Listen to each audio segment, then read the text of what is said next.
അതെ, ഇന്നലെ ഒരു ചെറിയൊരു അബദ്ധം പറ്റി. അപ്ലോഡ് ചെയ്ത് കഴിഞ്ഞപ്പോൾ ഫുള്ളായിട്ട് വന്നില്ല എഡിറ്റ് ചെയ്തത്.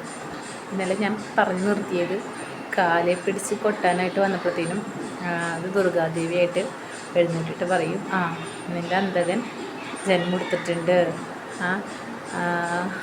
എന്നിട്ടാണ് അങ്ങനെ പറഞ്ഞ് ദുർഗാദേവി അങ്ങോട്ട് പോവും. അപ്പം ഭഗവാനായിട്ട് നന്ദഗോപരുടെ അടുത്തോട്ട് ചെന്നു. ദുർഗാദേവിയായിട്ട് വന്നത് നമ്മുടെ ദേവിക്കമ്മയുടെ അടുത്തായിരുന്നു. ഭഗവാൻ നന്ദഗോപരുടെ അടുത്ത് ചെന്നു. ആ കഥ ഞാൻ പിന്നെ പറഞ്ഞു തരാം. ബാക്കിയുള്ളത് നിങ്ങൾക്ക് എല്ലാവർക്കും അറിയായിരിക്കും. എന്നാൽ എൻ്റെ രീതിയിൽ ചെറിയ ചെറിയ കഥകൾ, എൻ്റെ അനുഭവങ്ങളൊക്കെ ആയിട്ട്. പിന്നെ ഞാൻ വേറൊരു സാധനം കാണിച്ചു തരാം നിങ്ങൾക്ക്.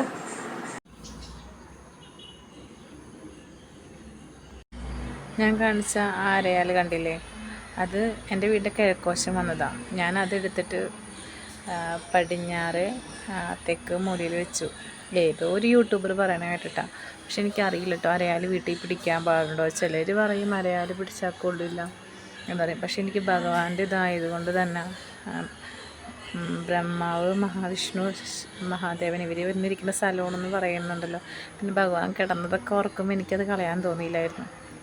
അപ്പം ഞാനത് കൊണ്ടുവന്നിട്ട് ഇവിടെ നട്ടു.